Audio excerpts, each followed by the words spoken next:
میں یہی کہہ رہا ہوں کہ عورت کو تربیت دے کر کامل بنانا یہ اخلاق رسول ہے۔ حضور صلی اللہ تعالیٰ علیہ وسلم کی سنت پر عمل کرنا چاہتے ہو نوجوانوں، پہلے سے یہ سمجھ کر کے چلو، میرے گھر میں جن کی شادیاں نہیں ہوئی ان کے لیے کہہ رہا ہوں، جن کی ہو چکی ان کے لیے بھی پہلے سے ذہن میں یہ بات فٹ کر لو، میں اگر شادی کرنے جا رہا ہوں تو میرے گھر کوئی ایسی خاتون آنے والی ہے جس کو ہو سکتا ہے بات کرنے میں پورا سیکھی ہوئی نہ ہو، کھانے پکانے کے ماہر نہ ہو سکتا ہے وہ خاندانی معاملات کو نہ سمجھے، مجھے ہر ایک چیز کو اسے سکھانا ہوگا۔ تم اگر پہلے سے یہ سب چیزیں ذہن میں رکھو گے تو جھگڑے اور نا اتفاقی کی بات نہیں آئی۔ تم پہلے سے ایکسپیکٹیشن یہ رکھ کر کے بیٹھے ہو کہ یہ ساتویں آسمان سے سیکھ کر کے آئی ہوئی ہے گھر میں، کبھی کچھ بات چیت ہو گئی تو سیدھے جھٹ سے یہ کہا کیا تمہارے اماں باپ نے یہی سکھایا تھا؟ یہی بات۔ اور ساس بھی اپنے بہو سے یہی کہتی ہے روٹی نہیں بنے، اماں کیا سکھائی تیری تجھ کو، اب تک کیا کرتی رہی؟ میرے عزیزو، رسول پاک صلی اللہ تعالیٰ علیہ وسلم کے پاس حضرت عائشہ جب آئی 9 سال کی عمر میں تھی، ان کی سہیلیاں کہتی ہیں آٹا گوندتے گوندتے وہ سو جاتی تھی، اسی میں سو جاتی تھی، رات ہو جاتی تھی۔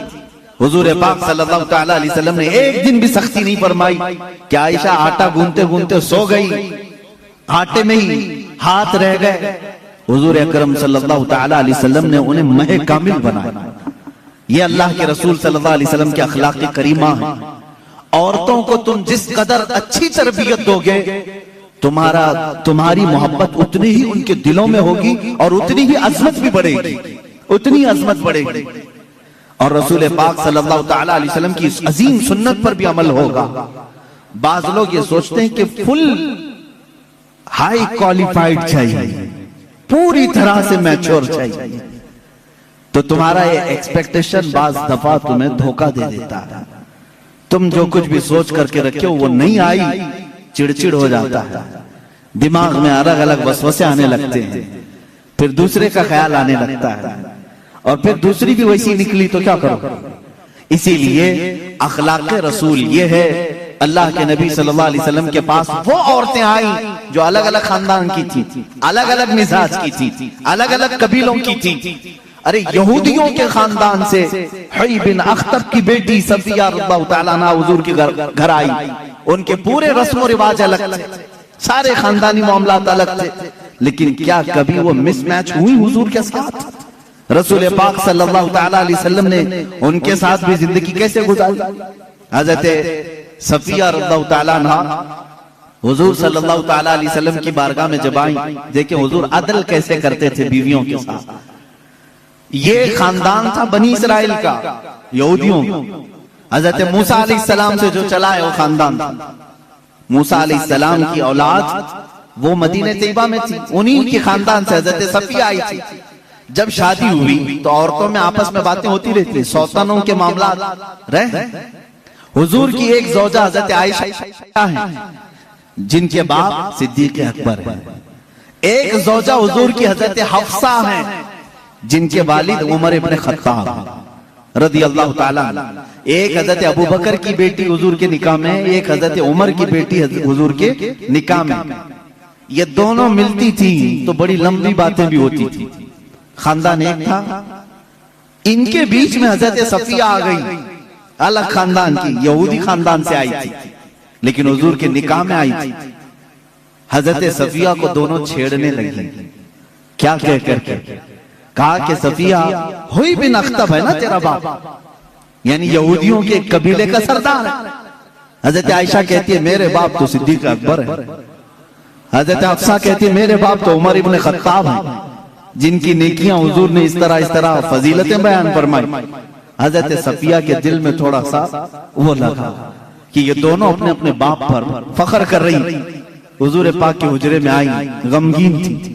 اللہ کے نبی صلی اللہ علیہ وسلم نے پوچھا صفیہ کیا معاملہ؟ کہا عائشہ بھی اور حفصہ بھی تانا مار رہی۔ کہا کیا کہا انہوں نے؟ عائشہ کہتی ہے میرے باپ ابو بکر ہے، حفصہ کہتی ہے میرے باپ عمر ہے، تیرے باپ تو یہودی خاندان کا سردار ہے۔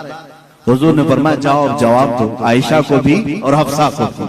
حضور سکھا رہے ہیں حضرت صفیہ کہا کیا جواب دوں؟ کہا جا کے کہنا میرے باپ موسیٰ علیہ السلام ہیں، میرے چاچا ہارون علیہ السلام ہیں، اور میرے شوہر محمد رسول اللہ ہیں۔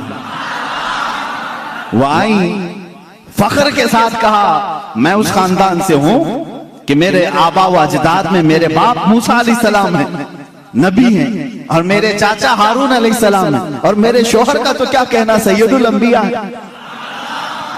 حضرت عائشہ اور حضرت حفصہ نے کہا ضرور یہ رسول پاک نے تجھے سکھایا ہوگا، یہ بات تجھے حضور نے بتائی ہوگی۔ یہ گھریلو زندگی تھی میرے آقا صلی اللہ تعالی علیہ وسلم کی۔ کبھی ان عورتوں کے درمیان اگر کچھ باتیں آ جائیں حضور پاک اس طرح سے اسے نکالتے جیسے میدے میں سے آٹے کو نکال دیا جائے۔ کبھی تکرار نہیں ہو سکتی، کبھی جھگڑے کی نوبت نہیں آئی۔ دو بیویوں والا جانتا ہے کہ اسے سنبھالنا کتنا مشکل ہوتا ہے۔ ہاں ایک عظیم جنگ میں وہ اترا ہوتا ہے، ایک طرف انڈیا ایک طرف پاکستان، بیچ میں بارڈر میں وہ کھڑا رہتا ہے، ایک ہاتھ اس کے پاس ایک ہاتھ اس کے پاس، پتہ نہیں کون سا ٹوٹے کون سا بچے۔ لیکن اللہ کے نبی صلی اللہ تعالی علیہ وسلم 11 ازواج مطہرات کے ساتھ رہے اور سب کو برابر انصاف کے ساتھ رکھا۔ کبھی کسی خاتون سے کوئی جھگڑا یہ کسی حدیث میں نہیں ملتا۔ ہاں ان کے درمیان جو باتیں ہوتی تھی وہ تفریح قلب کے طور پر ہوتی تھی، تفریح قلب کے طور پر، دل کو بہلانے کے طور پر۔ اب آئیں میں آپ کو بتاتا ہوں حضور کی زندگی پاک میں جو بیویوں کا کردار ہے، عورتیں بھی سن رہی ہوں، انہیں یہ معلوم ہونا چاہیے اپنے شوہر کی، یعنی ایک مرد کی دنیا میں سب سے بڑی سپورٹر اس کی بیوی ہونی چاہیے۔ ہر چیز، اس کے دکھ میں، اس کے سکھ میں، اس کی خوشی اور غم میں، سب میں عورت اس کی سپورٹر بن کر رہے۔ حضور اکرم صلی اللہ تعالی علیہ وسلم جب اعلان نبوت فرمائے حضرت خدیجہ ایمان لائی، اپنے مال سے مدد کیا، ساری چیزیں جانتے ہیں۔ جب حضور پاک نے حضرت خدیجہ سے نکاح کیا آپ کی عمر 25 سال تھی، ان کی 40 سال۔ سیدہ خدیجہ الکبریٰ رضی اللہ تعالیٰ عنہا کے ساتھ حضور صلی اللہ علیہ وسلم نے 25 سال گزارے، 25 سال گزارے۔ حضور کی عمر پاک 50 سال ہو چکی تھی، حضرت خدیجہ کی عمر 65 سال کی ہو چکی تھی، لیکن اس بیچ میں رسول کریم صلی اللہ علیہ وسلم نے کبھی کسی دوسری عورت سے نکاح نہیں فرمایا۔ ان 25 سالوں میں حضور صلی اللہ علیہ وسلم نے کسی دوسری عورت سے نکاح نہیں کیا، صرف حضرت خدیجہ الکبریٰ کے ساتھ۔ اس کی وجہ یہ تھی کہ یہ عورت عام عورتوں کی طرح نہیں تھی، حضور صلی اللہ تعالی علیہ وسلم کی ایسی سپورٹر کہ رہتی دنیا تک ان کے احسانات پوری امت نہیں چکا سکتی، پوری امت نہیں چکا سکتی۔ حضور پاک صلی اللہ تعالی علیہ وسلم جب مدینہ طیبہ تشریف لائے، حضرت عائشہ نکاح میں آئی تھی۔ یہ بھی حدیث ہے حضرت عائشہ کی، کہتے ہیں ہر بات پر حضور صلی اللہ علیہ وسلم خدیجہ کا ذکر کرتے تھے۔ حضرت عائشہ کہتی ہے کبھی مجھے غیرت آتی تھی اور میں کہتی تھی کہ صرف آپ کی ایک ہی بیوی ہے کیا حضرت خدیجہ؟ ہر بات میں آپ خدیجہ کا ہی ذکر کرتے ہیں۔ حضور صلی اللہ تعالی علیہ وسلم حضرت عائشہ سے کہتے ہیں عائشہ ہاں وہ اس بیوی کی طرح کوئی دنیا میں آ ہی نہیں سکتی، میں اس کا ذکر ہمیشہ خیر کے ساتھ کرتا رہا۔ حضرت عائشہ صدیقہ جب کبھی حضرت خدیجہ کے متعلق سوال کرتی، میرے آقا فرماتے جب پورے مکہ والوں نے مجھے جھٹلایا تھا تو خدیجہ نے اپنایا تھا، جب لوگ مجھ پر سوشل بائیکاٹ کر چکے تھے خدیجہ نے اپنا پورا مال مجھ پر قربان کیا تھا، جب لوگ ہمیں اپنے گھروں سے دور کر چکے تھے تو خدیجہ میرے ساتھ دن و رات رہا کرتی تھی۔ حضور صلی اللہ تعالی علیہ وسلم کے لیے یہ کیسی سپورٹر تھی جانتے؟ غار ہیرا 3000 فٹ اونچی پہاڑی آج بھی مکہ میں موجود ہے۔ میرے آقا صلی اللہ تعالی علیہ وسلم اپنی عبادتوں کے لیے غار ہیرا جاتے تھے اور وہاں کبھی کبھار 2 دن 3 دن تک آپ قیام فرماتے۔ حضور پاک صلی اللہ تعالی علیہ وسلم کے لیے حضرت خدیجہ اپنے گھر سے کھانا لے کر دن میں 2 مرتبہ کبھی 2 دن میں 3 مرتبہ اوپر چڑھ کر کے جایا کرتے۔ آج جو گئے ہیں عمرہ یا حج کے لیے جنہوں نے چڑھائی کی ہوگی انہیں معلوم، ایک بار چڑھ کے آنے کے بعد 8 دن سو جاتے ہیں لوگ، اتنی تکلیف ہوتی ہے، بہت اونچی پہاڑی ہے۔ اور ماں سیدہ خدیجہ الکبریٰ رضی اللہ تعالیٰ عنہا روزانہ اپنے رفیق حیات سرکار دو عالم صلی اللہ علیہ وسلم کے لیے اپنے گھر سے کھانا لے کر اتنی بلندی پر جاتی اور کبھی حضور صلی اللہ علیہ وسلم اتر رہے ہوتے غار حرا سے، یا اپنے گھر کے باہر آ کر کھڑی ہو کر انتظار کرتے، لوگ گزرنے والے کہتے ہیں خدیجہ آ جائیں گے تیرے شوہر، ابھی اوپر سے اتر رہے ہیں، تو باہر کیوں کھڑی ہے، چھاؤں میں کھڑی ہو جا۔ حضرت خدیجہ کہتی مجھے یہ زیب نہیں دیتا کہ میرے شوہر دھوپ میں چلے آ رہے ہوں اور میں چھاؤں میں کھڑی رہوں، جب تک وہ میرے پاس نہ آ جائے میں بھی وہیں سے ہی کھڑی رہوں، اس لیے کہ وہ دھوپ میں آ رہے ہیں تو میں بھی دھوپ میں کھڑی رہوں۔ یہ ان کی محبت تھی۔ طیبۃ انک سمیع الدعاء فنادته الملائکۃ وهو قائم یصلی فی المحراب، ابھی وہ محراب میں کھڑے ہی تھے، فرشتے آ کر کے بشارت دینے لگے، اے زکریا آپ کو مبارک ہو، اللہ آپ کو یحییٰ علیہ السلام کی شکل میں ایک بیٹا دینے والا ہے۔ بیٹا بھی دے رہا ہے لیکن ساتھ میں نبی بنا کر دے رہا ہے۔ 90 سال کی عمر حضرت زکریا علیہ السلام کو دعا تو کی ہے لیکن پھر تعجب خود کرتے ہیں، قال ربی انا یکون لی ولد، مجھے بیٹا کیسے ہو سکتا ہے، انا یکون لی غلام وکانت امراتی عاقر، میری بیوی تو بوڑھی ہو گئی ہے، سن ایاز کو پہنچی، یعنی جس کے ایام حیض ختم ہو جاتے ہیں، سن ایاز جس کو کہتے ہیں عورتوں کی عمر اوپر ہو گئی، تو حضرت زکریا تعجب بھی کر رہے میری بیوی کو بیٹا کیسے ہو سکتا ہے۔ فرشتوں نے کہا قال کذالک اللہ یفعل ما یشاء، اور اب فرماتا ہے وہ اللہ ایسے ہی چاہتا ہے کہ تمہیں اسی حالت میں بیٹا ہو۔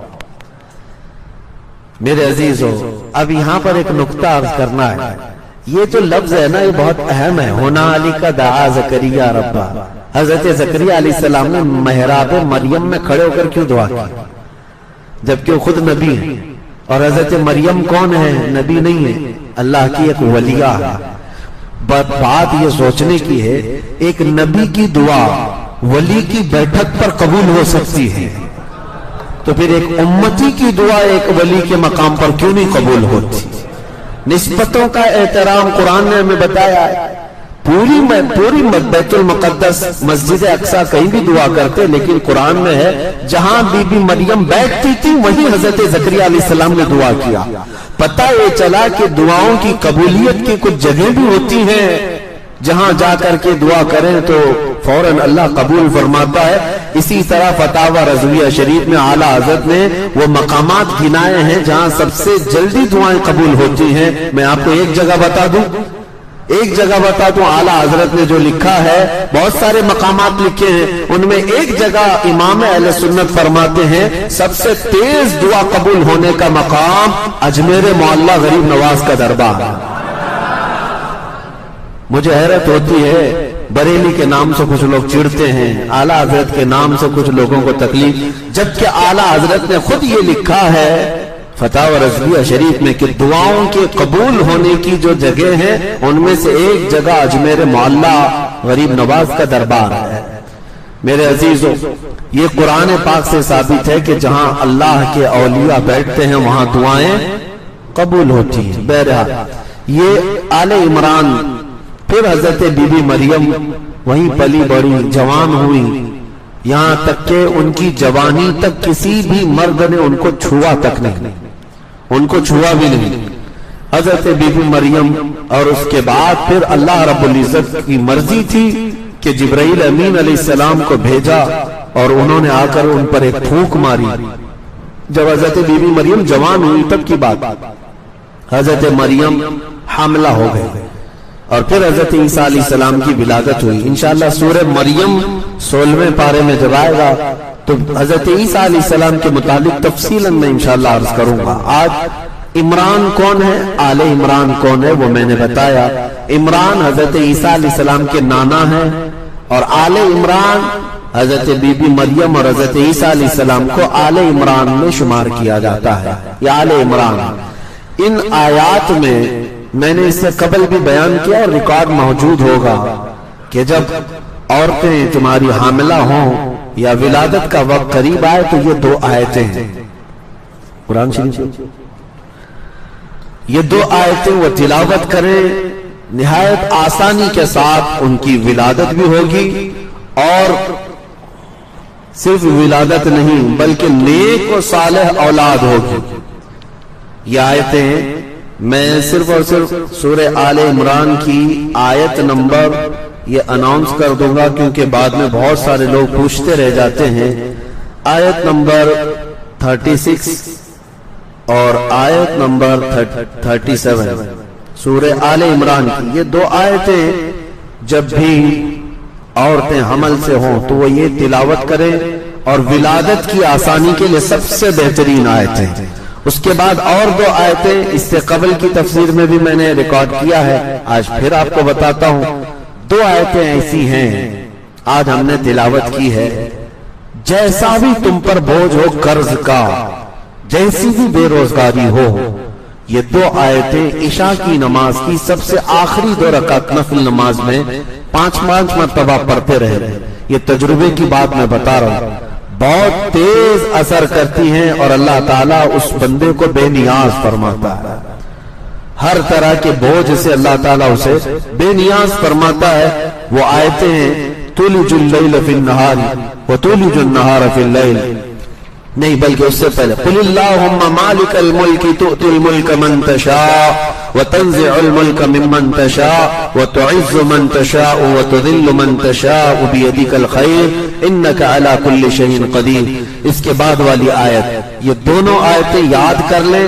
اور پھر فرمایا گیا کہ اگر کوئی محکوم ہے، مزدور ہے، ان آیتوں کی تلاوت کرے، اللہ کبھی بھی اس پر کسی کو غلبہ نہیں دے گا، کوئی اس کے اوپر حکومت نہ کر سکے گا۔ اللہ رب العزت کی قدرت غالب ہے، اور جو بندہ اس کی تلاوت کرتا ہے وہ ہمیشہ سرخرو رہے گا، سر بلند رہے گا، اور محکومیت سے محفوظ رہے گا۔ اور ہمیشہ یہ تمنا بھی کرنا چاہیے، میرے آقا صلی اللہ علیہ وسلم دعا بھی کرتے تھے، نعوذ بک من غلبۃ الدین وقہر الرجال، اے اللہ میں تیری پناہ مانگتا ہوں قرض کے بوجھ سے اور لوگوں کی حکومت سے، لوگوں کی محکومی سے۔ مجھے میرے والد گرامی نے یہ دعائیں تلقین بھی کی تھی، اور وہ فرماتے کہ میں نے کعبے کا غلاف پکڑ کر کے دعا کیا تھا کہ اے اللہ زندگی بھر مجھے کبھی کسی کی غلامی میں مت رکھ، اور کبھی بھی لوگوں کی محکومی میں نہ رکھ۔ اسی لیے یہ وراثت میں مجھے بھی ملا ہے۔ میرے والد بھی بڑے عالم دین تھے، اور زیادہ دن تک وہ بھی امامت نہیں کر سکے، 4-5 مسجدوں میں امامت کیے چند مہینوں میں، اور اس کے بعد بہت سارے آپ کو پتا ہے عقل سلیم رکھنے والے لوگ حاکم بنتے ہیں امام کے اوپر، اور یہی محکومیت ہمیں پسند نہیں ہے۔ عالم ہے تو اللہ تبارک و تعالیٰ نے مصلح عطا کیا ہے، ہم کبھی یہ نہیں چاہتے کہ آپ کے اوپر حکومت کریں، لیکن ہم یہ بھی نہیں چاہتے کہ کوئی جاہل جو ہے عالم کو ہانکتا رہے، کوئی جاہل عالم کو ہانکتا رہے۔ یہ میں آپ کو بتاؤں، ایک بہت بڑے بزرگ علامہ تقی الدین رحمۃ اللہ تعالی علیہ، ہمارے علاقے کے بہت بڑے پائے کے بزرگ ہیں، ولی، وہ ایک دارالعلوم کے صدر مدرس بھی تھے، پڑھاتے تھے۔ مدرس میں اور ایک مدرس تھے اور ایک عالم تھے، دونوں میں تکرار ہو گئی، بحث ہو گئی، حضرت تقی الدین رحمۃ اللہ علیہ اور ان کے، اب آپ کہیں گے کلی، ان کے ساتھ پڑھانے والے ایک اور عالم دین تھے، دونوں میں کچھ معاملات انبن ہو گئے۔ تو یہ بات چلنے لگی تو اب فیصلہ کرنے کے لیے کمیٹی والے آئے، 2 مولانا لوگوں کا فیصلہ کرنے کے لیے کمیٹی والے آئے۔ تو جب حضرت تقی الدین رحمۃ اللہ علیہ کو یہ بتایا گیا کہ آپ کا یہ معاملہ صلح کرا دیا جائے گا، یا جس کو کہتے ہیں سیٹ آؤٹ کر دیا جائے گا، تو انہوں نے پوچھا کون آ رہے ہیں؟ کہا کہ صدر صاحب ہیں اور سیکریٹری صاحب ہیں، یار ہیں۔ اسی دن انہوں نے لیٹر اٹھایا اور استعفیٰ لکھ کر کے دیا، کہا جہاں گنگا الٹی بہ رہی ہے، علماء جاہلوں کا فیصلہ کرنے کی بجائے جاہل اگر علماء کا فیصلہ کرنے لگے تو اس جگہ رہنا ہی مناسب نہیں، اس کے بعد سے پھر وہ کبھی اس جگہ پر نہیں آئے۔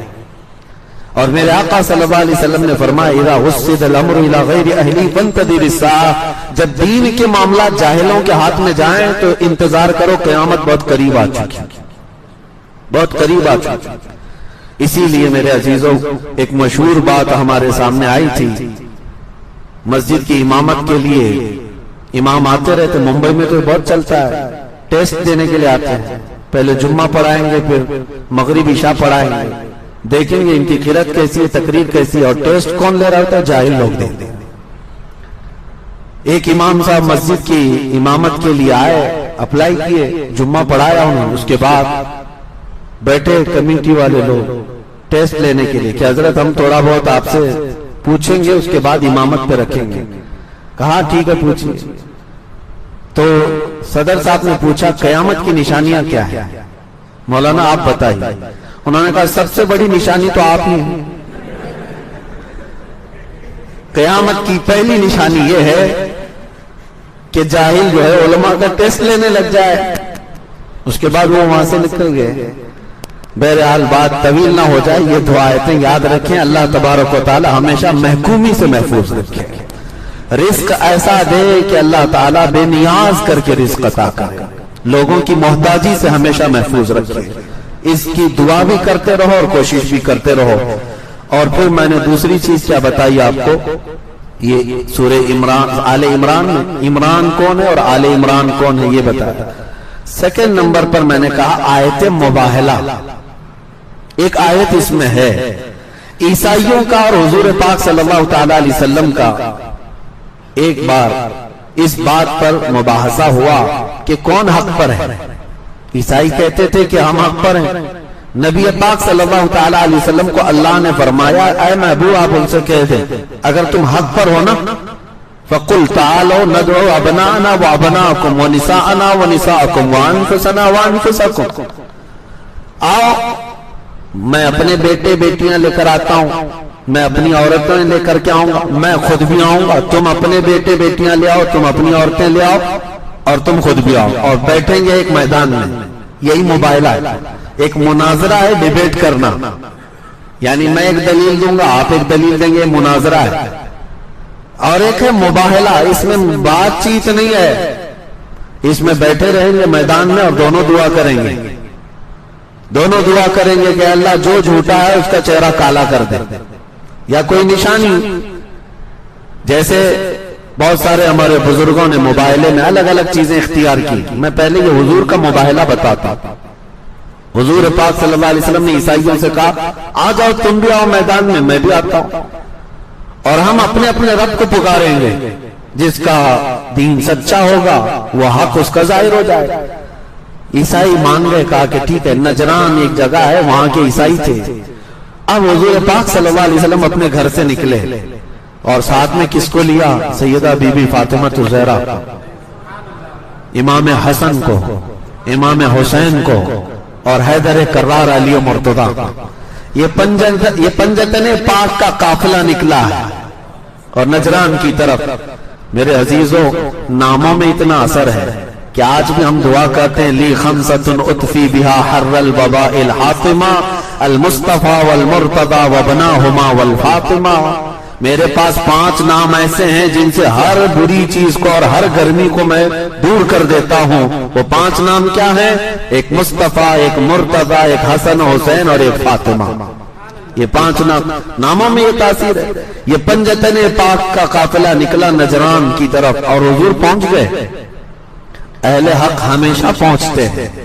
نبی پاک صلی اللہ تعالی علیہ وسلم میدان مباہلہ میں پہنچے. عیسائیوں کو آنا تھا مقابلے میں, اور جو سب سے بڑا عیسائی پادری تھا وہ اپنے محل میں بیٹھا ہوا انتظار کر رہا تھا, آنے تو دیکھتے ہیں. اور جب حضور پہنچ ہی گئے تو ان کو پہلی بات تو سمجھ میں نہیں آ رہا کیا یہ صحیح میں آ گئے, اور اس کے بعد دیوار پر چڑھ کر کے جھانکنے لگا کہ آئے ہیں تو دیکھ لوں پہلے. دور سے نبی پاک کے چہرے پاک کو دیکھا, اور ساتھ میں وہ ایسا منظر تھا کہ سورج جگمگا رہا ہو اور ساتھ میں چاند بھی ہو اور ستارے بھی ہو. پھر اس آسمان کا کیا کہنا. اس نے دور سے دیکھا اور سٹپٹا گیا اور سارے عیسائیوں کو بلایا اور پکار کر کہا نادانو تم نے کس کو مباہلے کے لیے بلایا؟ دیکھ نہیں رہے وہ چہرہ؟ اور وہ عیسائی پادری کہتا ہے قسم خدا کی اگر میں مباہلے میں چلا جاؤں سامنے اور وہ نبی اگر اٹھا دے ہاتھ دعا کے لیے قیامت تک کوئی عیسائی زندہ نہیں رہ سکتا. یہ کون کہہ رہا ہے؟ خود عیسائی پادری کہہ رہا ہے. کہا تم نے کس کو بلا لیا؟ حضور پاک صلی اللہ تعالی علیہ وسلم کے پاس وہ سرنڈر ہو گئے, کہا کہ ہمیں مباہلہ نہیں کرنا, آپ واپس تشریف لے جائیں. حضور پاک صلی اللہ تعالی علیہ وسلم واپس تشریف لائے. مباہلہ اسلام میں ہے لیکن ہونے کے چانسز بہت کم ہوتے نہیں. اس کی ایک وجہ ہے سیدنا خالد بن ولید رضی اللہ تعالیٰ عنہ عیسائیوں نے ایک بار پکڑ لیا اور کہا تم صحیح مذہب پر ہو, حق مذہب پر ہو, تو آؤ چلو ہم بھی ٹیسٹ کر لیتے. کہا چلو. حضرت خالد بن ولید کے سامنے جو معاملہ تھا وہ کیا تھا, عیسائی آئے اور ایک ایسا خطرناک زہر لا کر کے رکھا, ایسا خطرناک زہر جس کو چھونے سے چمڑی نکل جاتی ہے, اگر وہ زہر لگ جائے تو چمڑی نکل جائے گی, اتنا خطرناک زہر. عیسائیوں نے کہا کہ چلو اس زہر کو رکھتے ہیں اور ہم دونوں دیکھتے ہیں, اللہ کا نام لیتے ہیں. حضرت خالد بن ولید نے کہا یقین ہے مجھے, میں میرے رب کا نام لے کر زہر اٹھا کر پی لوں گا, تمہیں بھی پینا ہوگا. حضرت خالد بن ولید کو انہوں نے کہا ٹھیک ہے تم پہلے کرو. حضرت خالد بن ولید نے بسم اللہ الرحمن الرحیم پڑھا اور اٹھا کر پورا زہر پی لیا. وہ گھبرا کر بھاگنے لگے, کہا کہ یہ کون انسان ہے کیا, اور بہت دیر تک دیکھتے رہے کہ کچھ تبدیل ہوگا کہ نہیں ہوگا. کہاں سے تبدیل ہوتا, وہ خالد بن ولید سیف اللہ المسلول ہے. کچھ نہیں ہوا, اللہ کے نام سے پیا. عیسائیوں نے کہا کہ یہ کچھ جادو کر دیا تم نے, ہو سکتا ہے یہ جادو ہوگا شیشی پر یا بوتل پر. حضرت خالد بن ولید نے کہا پورا نہیں, جو بچہ ہے اس میں وہی چاٹ لو, جو بچہ ہے. لیکن ان میں سے کسی کی ہمت اور طاقت نہیں ہو سکی کہ اس زہر کو چکھ بھی سکے. ہر زمانے میں یہ ہوا ہے. عزیزان گرامی اوقات, آگ میں جانے کا جو مباہلے کا معاملہ ہے یہ بھی کوئی پہلی مرتبہ نہیں تھا. لوگ مجھے آج پوری دنیا میں تقریباً اسی نام سے جانتے ہیں. نبی پاک صلی اللہ تعالی علیہ وسلم کی عزت کی بات تھی, ہم نے مباہلے کا اعلان کیا تھا, اور ظاہر سی بات ہے کوئی پری پلان اور منصوبہ بندی نہیں ہوتی, یہ جذبات ہوتے, یہ ایمانی تقاضا ہوتا ہے. ہم نے بہت دنوں تک دیکھا ان کو ڈیبیٹ کرنے کا کوئی مسئلہ ہی نہیں, اور ان کے میدان ہے, ان کا میز ہے, ان کے ٹٹو ہیں, ان کا میڈیا ہے, جس کو چاہے لڑاتے رہے. اس کے لیے ہم نے کہا تھا سیدھی سی بات ہے کہ آؤ میدان میں اترتے ہیں, کوئی میڈیا والا آئے نہ آئے, ہم بھی اتر کر کے آگ میں چلتے ہیں, تم بھی اتر کر کے آؤ, دیکھا جائے. میرے عزیزوں, یہ کوئی اس وقت کی کوئی لفظی پکائی نہیں, الحمدللہ اس اعلان پر آج بھی میں برقرار ہوں, آج بھی آخری سانس تک ہم برقرار ہیں اس چیز پر. ہمارے دین پر ہمیں یقین ہے, مجھے میری ذات پر نہیں میرے رب کی ذات پر یقین ہے, اور میرے نبی کے سچے ہونے پر ہمارے وجود سے زیادہ یقین ہے, ہمارے وجود سے زیادہ یقین ہے. یہ ضروری نہیں کہ ہم بہت پاکیزہ لوگ ہیں, بہت بڑے ولی ہیں یا پرہیزگار ہیں, نہیں, ہمیں ہماری طرف کوئی یقین نہیں ہے, لیکن اللہ کی ذات پر یقین ہے. یہ پہلی مرتبہ نہیں, سرکار مفتی اعظم ہند رحمۃ اللہ تعالی علیہ کے زمانے میں بھی اس طرح کا معاملہ پیش آیا. اور ایک بڑے بزرگ ہیں ابو مسلم خلانی, ان کے زمانے میں بھی ایسا معاملہ پیش آیا آگ میں اترنے کا, اور وہ اتر کر کے بھی دکھایا. حضرت مفتی اعظم ہند رحمۃ اللہ تعالی علیہ کے زمانے میں شدھی کرن میں ایک تحریک چل رہی تھی, گھر واپسی, بہت سارے لوگوں کو مرتد بنا رہے تھے لوگ. تب ایک بہت بڑے پنڈت اور سوامی کو انہوں نے چیلنج کیا تھا آگرہ کی سرزمین پر کہ ایک بہت بڑی کڑائی تیل میں پک رہی تھی اور آگ لگی ہوئی تھی. مفتی اعظم ہند رحمۃ اللہ تعالی علیہ اور شیر بیش اہل سنت علامہ حشمت علی خان رحمۃ اللہ علیہ, یہ دونوں تھے. اور جو سوامی تھا, جو پنڈت تھا, وہ بکواس کیے جا رہا تھا, تو آپ نے اس سے کہا کہ اگر تو اپنی تمام باتوں پر سچا ہے تو آجا اس کڑائی میں کود جاتا. یہ گرم کھولتا ہوا تیل ہے, یہ آگ لگی ہوئی ہے. اس نے سوچا کہ یہ مذاق میں کہہ رہا ہے مولوی. پھر انہوں نے کہا, کھینچ کر کے جب قریب لایا تو تھر تھر کانپنے لگ گیا. کہا کیا حقیقت میں کرے گا؟ یہی معاملہ سلطان الہند غریب نواز کی بارگاہ میں بھی آپ کے ساتھ بھی ہوا. ایک مرتبہ ایک پجاری بیٹھا ہوا تھا, آگ کی پوجا کر رہا تھا. غریب نواز رضی اللہ تعالیٰ عنہ نے رک کر کے کہا کہ ذرا اس میں ہاتھ ڈالو جو تمہارا خدا ہے. اس نے کہا یہ تو جلائے گی. کہا اتنے سال سے عبادت کر رہے ہو پھر بھی جلائے گی. تو سرکار غریب نواز نے جب یہ کہا تو پجاری نے کہا یہ سب فلسفہ یہ منطق چلنا چھوڑ دو, آگ کا اثر ہے جلانا وہ جلاتی ہے. غریب نواز نے فرمایا نہیں, آگ کا اثر جلانا ہے لیکن بغیر حکم خدا کے نہیں جلاتا, میرے خدا کے حکم کے بغیر نہیں جلاتا. تو اس نے کہا اگر تم اپنی باتوں پر اتنے پکے ہو تو تم ہی ہاتھ ڈال دو. اس کی گود میں ایک بچہ رکھا ہوا تھا. سرکار غریب نواز نے اس کا بچہ بھی اٹھا لیا اور خود آگ میں چلے گئے. بہت بڑی آگ تھی اور ایسے چلے گئے اندر. وہ واویلا مچانے لگا, چلانے لگا کہ یہ درویش گیا تو گیا, میرا بچہ بھی لے کے گیا.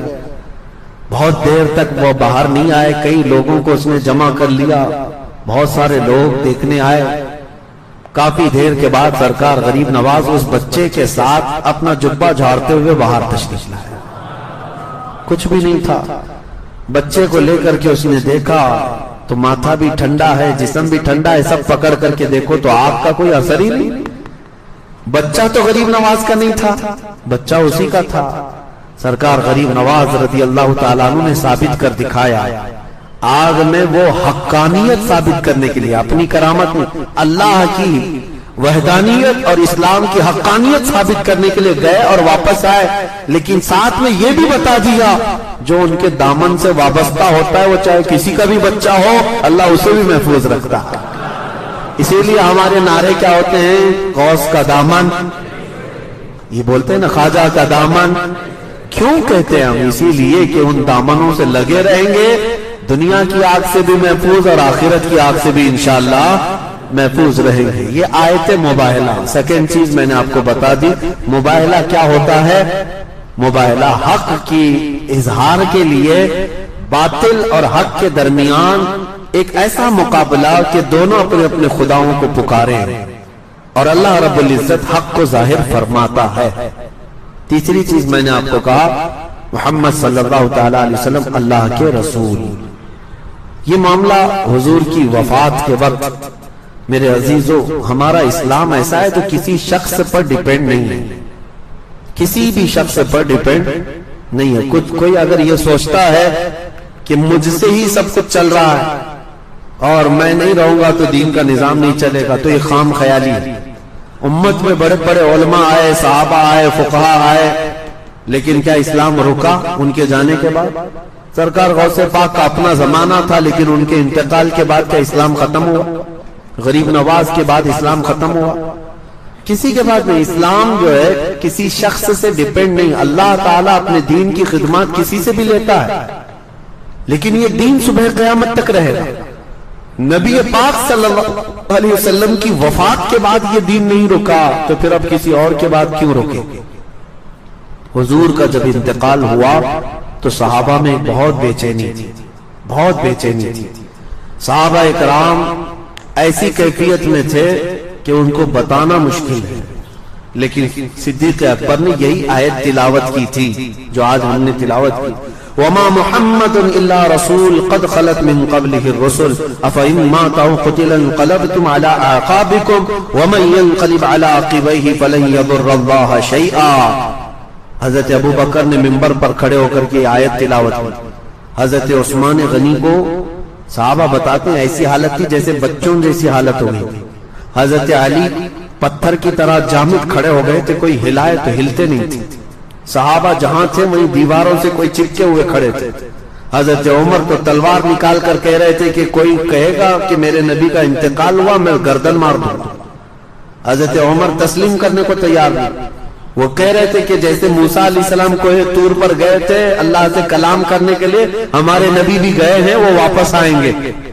حضرت عمر کی غلوہ محبت تھا سب کے اندر. حضرت ابو بکر نے اس وقت یہ آیت تلاوت کی. کہا کیا اس آیت کا معنی؟ محمد اللہ کے ایک رسول ہیں, ان سے پہلے بھی رسول آئے اور چلے گئے. اور حضرت ابو بکر کہتے ہیں تم میں سے جو محمد صلی اللہ علیہ وسلم کی عبادت کرتا تھا وہ سن لے کہ محمد صلی اللہ علیہ وسلم کا انتقال ہو چکا, اور جو اللہ کی عبادت کرتا تھا وہ اللہ حی اور قیوم, کل بھی زندہ تھا, آج بھی زندہ, ہمیشہ زندہ رہے گا. تم کس کی عبادت کرتے ہو؟ صحابہ اسی وقت کھڑے ہوئے اور کہا ہم کو تو ہمارے نبی نے صرف اللہ کی عبادت سکھائی، وہ اللہ حی اور قیوم ہے، ہمیشہ زندہ ہے۔ پھر سب صحابہ کھڑے ہو گئے۔ نبی پاک صلی اللہ تعالیٰ علیہ وسلم کے وصال کے بعد سب کو کھڑا کرنا یہ معمولی کام نہیں تھا، یہ صحرا حضرت ابوبکر صدیق کے سر جاتا ہے۔ میرے عزیزو یہ بہت بڑی بات ہے۔ غم میں ایسا ہوتا ہے کہ کبھی اگر آپ کے گھر میں آپ کے باپ سب سے اہم ہو، باپ کا انتقال ہو جائے تو گھر سونا سونا ہو جاتا ہے، لوگ بیٹھے رہ جاتے ہیں، کچھ کرتے نہیں، سمجھ میں نہیں آتا کریں کیا۔ وہ تو امت کے آقا، ہم غریبوں کے والی تھے، وہ صحابہ کی آنکھوں کی ٹھنڈک تھے۔ جس دن میرے آقا انتقال کر گئے، مدینے والے کہتے ہیں اس سے زیادہ کالا، یعنی اس سے زیادہ تاریک دن، اندھیرا مدینے میں کبھی آیا ہی نہیں جس دن حضور کا انتقال ہوا۔ اور مدینے والے کہتے ہیں جس دن حضور ہجرت کر کے مکہ سے مدینے آئے تھے، اس دن سے زیادہ روشن دن ہم نے مدینے میں کبھی دیکھا ہی نہیں۔ یہ مدینے والوں کا عقیدہ بھی تھا۔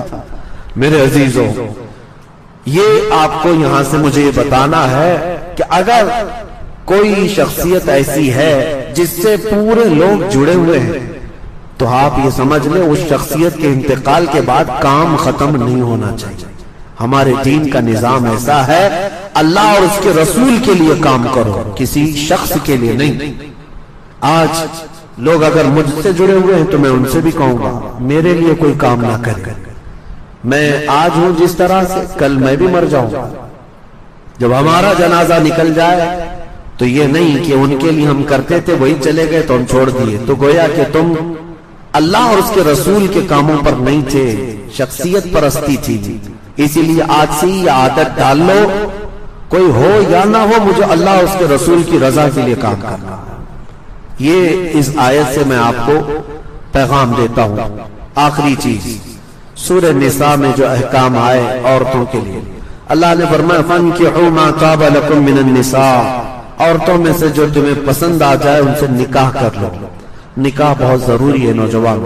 میرے آقا نے فرمایا نکاح کے بعد ایمان کمپلیٹ ہو جاتا ہے۔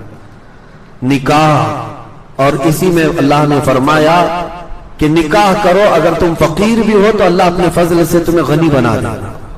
یہاں تو لوگ سٹینڈ ہونے کے چکر میں پتہ نہیں بڑھاپا نکال لیتے ہیں۔ ابھی میں سیٹل نہیں ہوا، شادی کب کرنا ہے؟ ابھی سیٹل نہیں ہوا، سیٹل کب ہوگا؟ ابھی سٹینڈ نہیں ہوا، تو کیا ایک پاؤں پہ کھڑے ہیں؟ ابھی چلتے پھرتے ہیں، سب کچھ ہے، کھاتے پیتے ہیں، لیکن ابھی سیٹل نہیں ہوئی۔ اور سیٹل ہونے کے چکر میں ایک بات آپ کو میں بتا دوں، کبھی سیٹل نہیں ہوتا تھا، کبھی جو دماغ میں چل رہی نا وہ چیزیں کبھی نہیں آتی۔ اسی لیے نکاح کی اگر عمر ہو گئی ہے تو نکاح کر لیں۔ ابھی میں آپ کو بتاؤں، ایک نوجوان کا مجھے میسج بھی آیا، وہ بیچارہ شادی کا خواہش مند ہے اور نوکری ابھی بھی اس کو لگی ہے، اور وہ ہم سے تو کہہ رہا ہے، ہم نے کہا گھر میں بتا دو، کہا ابا ماریں گے۔ کیوں؟ کہا عمر ابھی 21-22 سال کی ہے، گناہ میں پڑنے کا اندیشہ مجھے بہت زیادہ ہے۔ میں نے کہا بیٹا اسلام کا یہ فریضہ ہے، اگر اندیشہ ہے گناہ میں پڑنے کا تو نکاح فرض ہو جاتا ہے، فرض ہے، سنت نہیں، فرض ہو جاتا ہے۔ میں نے اس سے کہا کہ جاؤ گھر میں کہہ دو، تو 2-3 دن کنٹینیو سمجھانے کے بعد گیا اور گھر میں جا کر بولا کہ مجھے نکاح کی ضرورت ہے۔ جیسا بیچارے کا اندیشہ تھا باپ نے ویسا ہی کیا اس کے ساتھ۔ پھر اس نے کہا کہ میں حضرت نہیں کہہ رہا تھا کہ میرے باپ ناراض ہو جائیں، اب تو مجھ سے کہا ہے کہ تجھے گھر میں کھانا پانی بھی نہیں دیں گے، بہت ناراض ہے۔ کہا شادی پر ناراض؟ کہا باپ کی مرضی سے شادی کرنا ہے، باپ کی مرضی سے شادی کرنا ہے، اس کے اندر کیا چل رہا ہے باپ کو کیا پتا ہے؟ میرے عزیزو، جو اگر باپ ہیں تو ان کو میں بتاتا ہوں، کسی کو زور زبردستی اس طرح روک کر مت رکھنا، نہ بیٹیوں کو نہ بیٹوں کو۔ ان کی اگر عمر ہو گئی ہے تو ان کو اپنی زندگی نبھانے دے دو۔ کچھ لوگوں کو ایسا لگتا ہے کہ اتنی جلدی کر کے کیا کرے گا، اتنی جلدی گناہ کے اڈے قائم کرے گا تو فرق نہیں پڑے گا۔ شادی کر کے ایک اچھا معاشرہ تشکیل دینا چاہتا ہے تو اسے آزاد رکھو۔ بعض مقامات پر ہو سکتا ہے کچھ ماں باپ ان کے لیے سخت ہو جاتے ہوں، ہرگز نہ کریں۔ میرے آقا کا فرمان سنیں، 3 چیزوں میں تاخیر کرنا گناہ ہے۔ جب کسی کا انتقال ہو جائے تو جنازہ اٹھانے میں تاخیر کرنا گناہ ہے، جب نماز کا وقت ہو جائے تو تاخیر کرنا گناہ ہے، اور پھر فرماتے ہیں جب لڑکی بالغ ہو جائے تو اس کے نکاح میں تاخیر کرنا گناہ ہے۔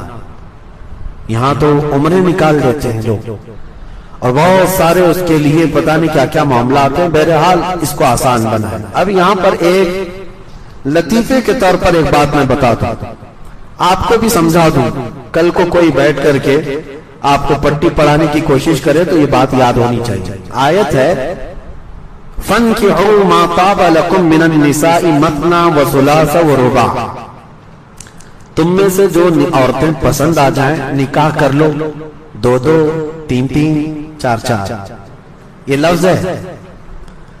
دو مثنا کا مطلب ہوتا ہے 2-2، ثلاثہ کا مطلب ہوتا ہے 3-3، رباع کا مطلب ہوتا ہے 4-4۔ ویسے بھی میں آپ کو بتاؤں پوری امت جانتی ہے ہماری شریعت میں کتنے نکاح جائز ہیں؟ 4۔ کرنا نہیں کرنا یہ الگ مسئلہ ہے، جائز کتنے ہیں؟ 4 ہے۔ لیکن میں آپ کو ایک لطیفہ بتاؤں، ایک جماعت ایسی ہے جس نے 18 نکاح جائز کر دیے۔ ہاں 18 نکاح۔ شیعہ حضرات میں ایک طبقہ ہے، شیعہ حضرات میں ایک طبقہ ہے، ان کے 18 تک جائز ہے۔ کیسے؟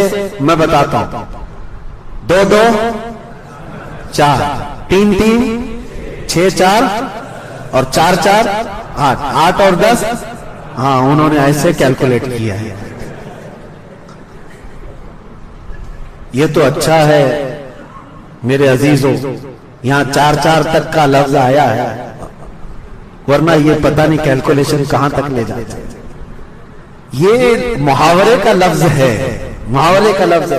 جیسے اللہ تعالیٰ نے قرآن میں فرمایا منافقین مر جائیں ان کے اوپر تم 70 بار بھی استغفار کرو گے تو اللہ نہیں قبول کرے گا۔ 70 بار مطلب ایک تعداد بتانے کے لیے کہا گیا ہے، ایسا نہیں کہ 70 بار کرے گا اس سے زیادہ کرے گا تو معاف ہو جائے گا۔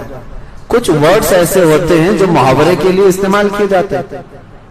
آپ کو اگر آپ سے یہ کہا جائے پانی پی رہے تھے، آپ پورا گلاس اٹھا کر کے پینے لگے، میں نے کیا کہا؟ 3 گھونٹ پیو، ایک بار کر کے پیو۔ کیا کہا؟ ایک بار۔ ایک کا مطلب کیا ہوا؟ 2 ہو گئے۔ میں نے ایک لفظ جو ہے نا 2 بار استعمال کیا، ایک بار کہو، ایک بار استعمال کرو، اس کا مطلب وہ نہیں ہوتا کہ 2 ہو گئے۔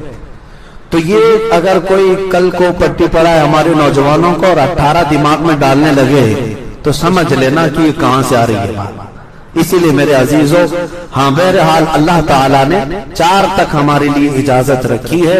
اس پر بھی آج ہمارے ملک میں کئی پاکھنڈیوں کو درد ہے، پھر 18 پر کیا واویلا مچے۔ 4 پر ہی ان کو تکلیف بہت زیادہ ہے، 18 کا اگر شوشہ چھوڑ دیا جائے پتہ نہیں۔ آپ کو یہ بات بھی بتا دوں 4 پہ تکلیف کیوں ہے؟ 4 مسلمان کرتا نہیں الگ بات ہے، بہت مشکل سے کسی کی 2 ہیں، اور 4 تک جانا اب کے زمانے میں بہت مشکل ہے، لیکن اسلام نے ایک دروازہ کشادہ رکھا ہے۔ آپ کو اس کی حکمتیں بھی معلوم ہونی چاہیے۔